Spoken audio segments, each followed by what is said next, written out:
A quiet gas station janitor named Ronald Red died with over $8 million in his bank account, shocking his neighbors who thought he was completely broke. Meanwhile, brilliant Wall Street executives with Ivy League degrees and decades of financial training routinely declare bankruptcy and ruin their lives. It turns out that doing well with money has almost nothing to do with how smart you are, and everything to do with how you behave under pressure. Most people subconsciously sabotage their own wealth the second they make more than their social circle, because their brain treats sudden financial growth as a direct physical threat. This hidden psychological trap keeps 90% of hardworking people locked inside a frustrating comfort zone where they work hard but never actually build wealth. By the end of this, you will understand the exact evolutionary mechanism that controls your financial ceiling. And the last trigger we discuss is the exact reason most people never escape this loop.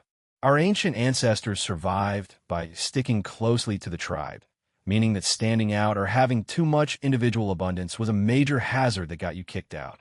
Behavioral scientists call this the comfort zone paradox, where the safety of your familiar environment today quietly ruins your personal growth and financial development tomorrow. When you start generating real wealth, your deep-seated survival instincts perceive this change as a massive threat to your social identity and immediately try to pull you back down. Dr. Daniel Crosby, a leading expert in behavioral finance, notes that your brain regularly hijacks your long-term investment strategy using these ancient, misfiring survival instincts. When the stock market moves or you suddenly receive a financial windfall, your amygdala triggers a fight-or-flight response that bypasses your logical mind. This forces you to make terrible, emotional financial decisions to relieve the immediate stress, returning you to your familiar state of having nothing. To make matters worse, your brain does not even recognize your future self as you, treating your older self like a complete stranger. A groundbreaking study by assistant professor Hal Hershfield used neuroimaging to show that when people think about their future selves, their brain activity looks identical to how they think about random historical figures. This explains why your brain struggles to save or invest. It literally feels like you're giving your hard-earned cash away to a person you have never met. Now here's the part nobody talks about: the silent social cost of moving up the economic ladder. If everyone in your immediate family or friend group struggles financially, your brain treats your new wealth as a dangerous hazard to your belonging. Subconsciously, you begin to fear abandonment and isolation, which lead to bizarre self-sabotaging behaviors like wild impulse spending, terrible business deals, or loaning money you know you will never see again. Author Morgan Housel explains in his work on the psychology of money that finance is built entirely on belief and behavior rather than dry mathematical spreadsheets. We collectively agree on the value of a dollar bill, even though it is not backed by gold, silver, or any tangible commodity. When your internal belief about what you deserve conflicts with a growing bank account, your behavior will always bend to match your old identity to restore balance. Having more money also introduces a dizzying number of choices, which triggers a psychological trap that destroys your happiness. Housel argues that getting money requires taking bold risks and being optimistic, but keeping money requires the exact opposite: extreme humility, frugality, and even a little paranoia. Once people experience financial success, their ego convinces them they are invincible geniuses who can do no wrong. This shift in identity causes them to take massive, unnecessary risks, ultimately resetting their wealth back to a familiar, lower baseline where they feel safe again. Think about how investors behave during a market dip or a sudden, unexpected economic shift. Research from J. Taylor Private Wealth shows that consistent, long-term exposure to the market yields far better results than trying to time it. Yet emotions ruin this plan.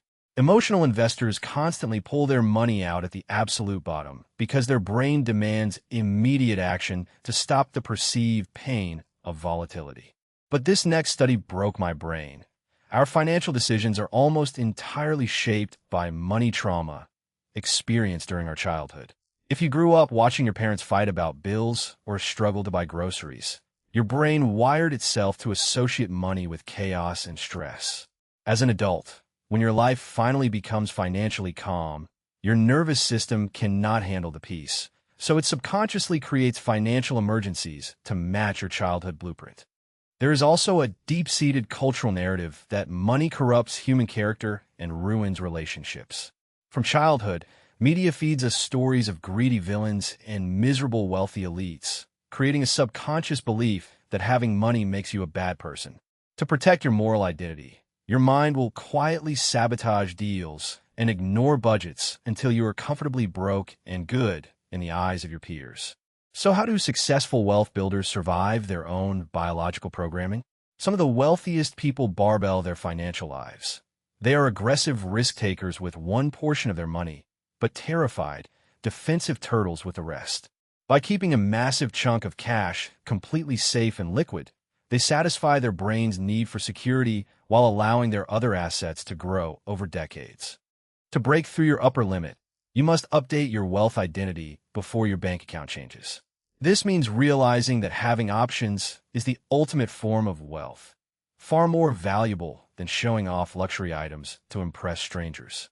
You must train your brain to see a high net worth not as a social threat or an ego boost, but as a quiet shield that buys back your time. The secret of the $8 million janitor was not complex math. It was his ability to remain completely immune to social pressure and comfort traps for decades. If you want to stop sabotaging your own growth, you must accept that your brain's natural instinct is to keep you safely average. Subscribe to master the psychology of your mind and start building the identity your future self deserves today.